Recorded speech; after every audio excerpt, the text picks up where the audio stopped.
Buen día, nuevamente con ustedes en Entre Líneas. En esta oportunidad vamos a tratar el tema de la vacancia, el tema de estos tránsfugas llamados Avenir, un poco el tema de esta irresponsable, quizás, decisión del Poder Judicial de soltar al camarada Artemio, el tema de las modificaciones en el Congreso para los temas de crisis ministerial. Comencemos con el primer punto, el tema de la vacancia.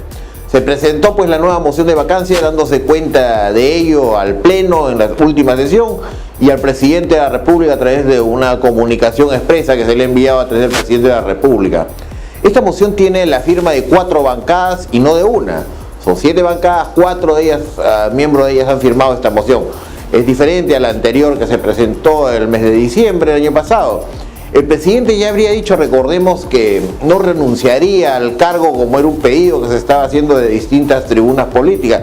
Y lo ha vuelto a hacer luego de que la lideresa de Fuerza Popular, Keiko Fujimori, volviera reiteradamente a pedirle que renuncie al cargo antes de pasar por este proceso de vacancia. La diferencia es que esta vez, según las últimas encuestas, más del 60% de la población estaría de acuerdo en que el presidente deje cargo.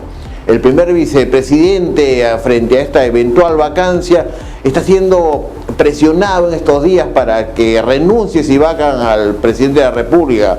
Pero aun cuando renuncie, lo que no se dan cuenta es que estas renuncias tienen que pasar por el Congreso y el Congreso tiene eventualmente que aprobarlas. No son renuncias comunes y corrientes. Si por decir presentara su renuncia a algún vicepresidente luego de la eventual vacancia del presidente de la República y el Congreso le negara o no le aceptara la renuncia, tendría que permanecer en el cargo, puesto que de no hacerlo podría, como lo dijimos la semana pasada, inclusive incurrir en una responsabilidad natural penal que es mucho más complicada. En todo esto pues se nota que hay bastante nerviosismo en el oficialismo.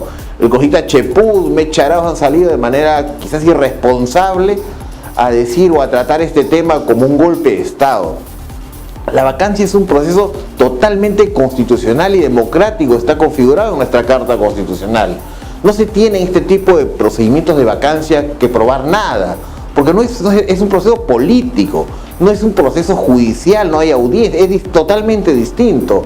Basta que hayan indicios razonables de una conducta que lleve a determinar pues que se configura la causal de vacancia por incapacidad moral permanente para que se pueda plantear y eventualmente aprobar una moción de vacancia presidencial. El denunciar, por eso decimos irresponsablemente que se trata de un golpe de Estado, no hace más que desestabilizar al país y configura quizás una especie de, entre comillas, terrorismo de Estado desde los propios voceros de gobierno. La verdad es que esta propuesta, y esto sí es totalmente cierto, le falta calle. Hemos dicho, las encuestas muestran que más del 60% de la población quiere un cambio en la conducción del país. El pedido de vacancia está formulado por partidos, algunos de ellos con estructuras partidarias bastante sólidas, organizadas, y se sumergen en todo este papeleo de la vacancia sin calle. No hay gente en la calle pidiendo lo que dicen los políticos y lo que dicen las encuestas. Esto es realmente inexplicable y sobre todo tratándose de políticos y partidos de larga data. Por la parte de los impulsores de la vacancia se señala que ya pues contarían con los votos necesarios para conseguir este pedido de vacancia en este segundo intento. Ya no sabemos si esto sea cierto, hemos hecho unos números por ahí, están cercanos quizás a lograr esto, es algo complicado. Lo más probable es que si es que no se consigue la vacancia no se vuelva a intentar un proceso de este tipo, un procedimiento de vacancia. Pero también es cierto que ante ese escenario de no aprobar la vacancia, la oposición al gobierno es bastante probable que se vuelva mucho más radical y cada vez más certera en sus ataques. Tendremos que esperar por lo tanto pues cuando menos un par de semanas para conocer cuál será el desenlace de este proceso de vacancia. Pero la pregunta sigue vigente: ¿puede un país crecer y atraer inversión mientras su presidente viene siendo investigado por denuncias de corrupción? Sea cual sea el final de este proceso, segundo proceso de vacancia, lo más importante es que debe ser o llevarse a cabo lo más pronto posible para evitar que siga impactando sobre el tema de las inversiones y sobre el tema de la sociedad en general. Esperaremos pues las 2 semanas que más o menos se han programado para ver cuál es el desenlace. Y pasando al segundo tema que les indicamos, el tema de los tránsfugas o los de autodenominados Avenger. Mientras todo esto ha venido sucediendo, el tema de la vacancia, uno de estos tránsfugas, uno de los últimos que ha salido de la bancada de Fuerza Popular, acaba de confirmar algo que se comentaba ya en todas las redacciones, en todos los pasillos del Congreso inclusive, que el presidente de la República hace rato echaba a andar su plan de romper bancadas con prebendas. Recuerden que cuando recién asumió el cargo, el presidente dijo que se llevaría cuando menos a 30 congresistas fujimoristas. Ya van 11, 12 congresistas que van saliendo, y como les decía, el último ha indicado que lo hizo porque le ofrecieron obras. Al mismo estilo pues de Montesinos, estaría esta vez comprándose congresistas por obras públicas en algunas de las regiones de estos congresistas que abandonan su fila. Esta vez no es pues con dinero de dudosa procedencia, sino con dinero del Estado para obras. Es decir, con dinero pues de todos los peruanos se estaría consiguiendo romper bancadas, se estaría logrando una especie de transfugismo. Pero no es solo eso lo que se está ofreciendo, pues tenemos información que ronda por distintas redacciones que se le estaría ofreciendo, esta vez por parte ya de Kenji Fujimori, que lidera este grupo, tener el número 1 en las listas de candidatos al Congreso para el 2021. Por eso pues entre todos los que han salido, esos tránsfugas, tiene uno por región, no tiene a dos, porque está ofreciendo el número 1 y no va a ofrecer a un mismo congresista de una región al mismo número. Por eso pues estos congresistas que están abandonando su fila, en su mayoría son personas que tienen o están comprometidas de cierta manera en algunos procesos que inclusive se siguen ante el Poder Judicial. Nada mejor pues para conseguir impunidad que la inmunidad parlamentaria después del 2021. Supongo que esto deberá investigarse en algún momento.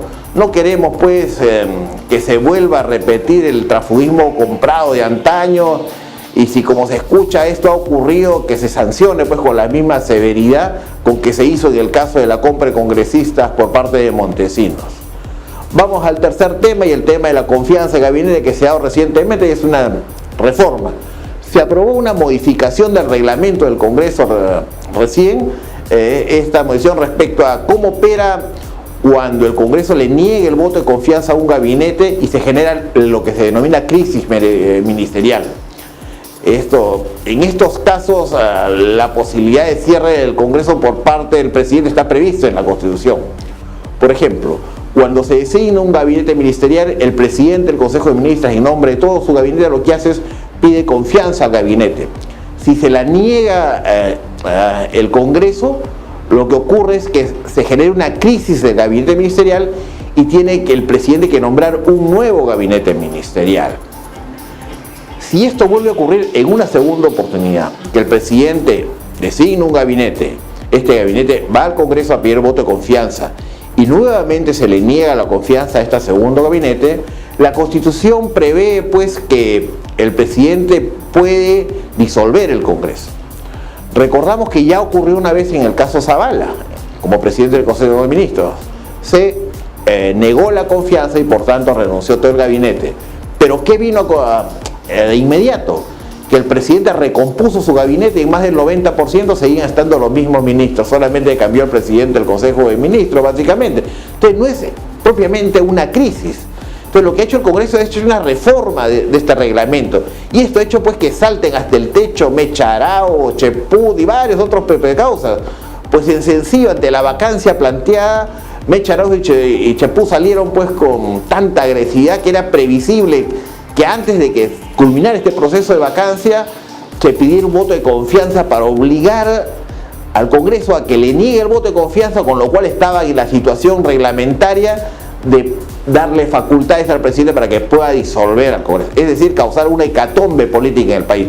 Eso parecería que era lo que estaba trazado entre la estrategia del gobierno: pedir nuevamente voto de confianza, obligar a que el Congreso le niegue el voto de confianza al gabinete e inmediatamente disolver el Congreso. El Congreso se ha dado cuenta, la oposición se dio cuenta y inmediatamente ha hecho cambios en el reglamento. Ahora dice ya no es así el procedimiento, ya no es como en la época de Zavala. Ocurre ahora que si el Congreso le niega la confianza al gabinete y el presidente en esta nueva designación de gabinete no cambia todo, porque el Congreso le niega a todo el conjunto del gabinete, no le niega a uno o dos o al presidente del Consejo de Ministros, le niega la confianza a todos. Si el presidente insiste y designa parte del gabinete que ya ha sido, a los cuales se le ha negado la confianza, esa no confianza no se considera para el cómputo de las 2 veces de negación de confianza, con lo cual el presidente podría disolver el Congreso. Dicho esto, pues lo que ocurrió con Zabala no se tomaría en cuenta como una primera votación para el tema o incurrir en la causal ante una segunda de poder disolver el Congreso. Esto ha dejado con los crespos hechos al parecer al partido de gobierno y se ha venido generando todo un cambalache, reacciones de todo tipo. Y esperemos pues qué cosa es lo que va a suceder más adelante. Ya esta estrategia parecería que ya no va, se requiere solamente, es decir, el Congreso lo que ha hecho es que la película o la estrategia trazada por Meche y básicamente por sus Avengers ha quedado desbaratada, y es por ello pues que se encontrarían tan nerviosos pues todo este equipo de gobierno con los Avengers ante la desarticulación de esta estrategia por parte de la oposición. Están pensando plantear una acusación o una acción de inconstitucionalidad. Eso demora bastantes meses, no sabemos cómo resolver, pero entre tanto en 2 semanas ya está viéndose y debatiéndose el tema de la vacancia. Quizás no lleguen a tiempo si es que se aprueba la vacancia. Otro tema que queríamos comentar con ustedes es el tema de que mientras todo el ruido político se viene generando en torno a la vacancia, en torno a la cuestión de confianza y a todo lo que hemos venido comentando inicialmente, el Poder Judicial ha absuelto a Florindo Eleuterio Flores Ala, más conocido como el camarada Artemio, aquel que generó todos los atentados perpetrados en el Alto Guayaga. Artemio fue uno de los últimos miembros del Comité Central de Sendero Luminoso, y a ese personaje el Poder Judicial acaba de absolverlo. Inexplicable, persiguiendo todos los temas de corrupción, persiguiendo a alguien porque tiene un arma vieja en su casa y dejan suelto a Artemio. Totalmente inexplicable. Creo que el Poder Judicial debe dar explicaciones sobre este tema. Y otro tema que también se aprobó en el Congreso fue el etiquetado de esta ley, el etiquetado semáforo para alimentos. ¿Qué ocurre? Los fundamentalistas que proponen que en todos los alimentos se ponga una etiqueta roja, casi una calavera, en todos los productos alimenticios, que básicamente no buscan de esta manera brindar información al consumidor, sino prohibir de manera soterrada pues el consumo de estos alimentos, no ha llevado a buen camino. El Congreso ha aprobado un tema distinto que ya venía indicándolo desde un principio. Es una especie de semáforo, igual que los semáforos que encontramos en la calle, luz verde, luz ámbar, luz roja. A través del semáforo uno puede saber qué contenidos de grasas trans, qué contenidos de azúcares, en fin, contiene un alimento y en qué nivel se encuentra de riesgo. Si está en rojo, ustedes sabrán que es un alimento que tiene altos porcentajes de estos elementos de grasas trans, de todo, y sabrá el consumidor elegir si quiere consumirlos o no. Si está en ámbar, sabrá que tiene medianos niveles, y si está en verde significa que no tiene. Una forma sencilla de que la gente pueda llegar. Pero ¿qué es lo que proponían estos fundamentalistas antimercado?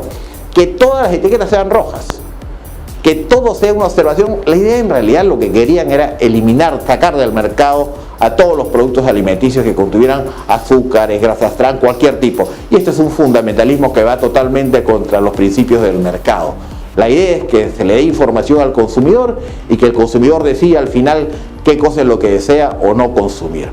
Y la próxima semana, pues ya concluyendo esta edición de Entre Líneas, se dio cuenta el Congreso pues de la moción de vacancia como hemos indicado.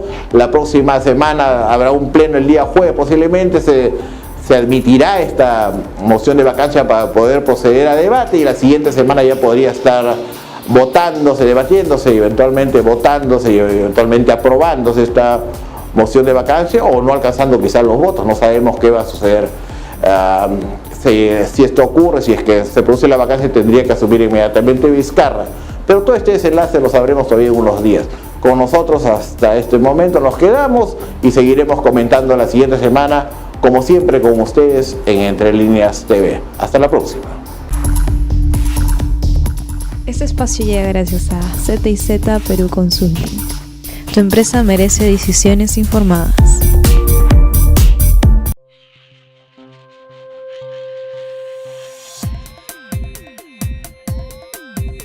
En nuestra consultora trabajamos con la misma pasión que imprimes a tus negocios, facilitándote la toma de decisiones corporativas y controlando el riesgo político, regulatorio y macroeconómico de tus inversiones.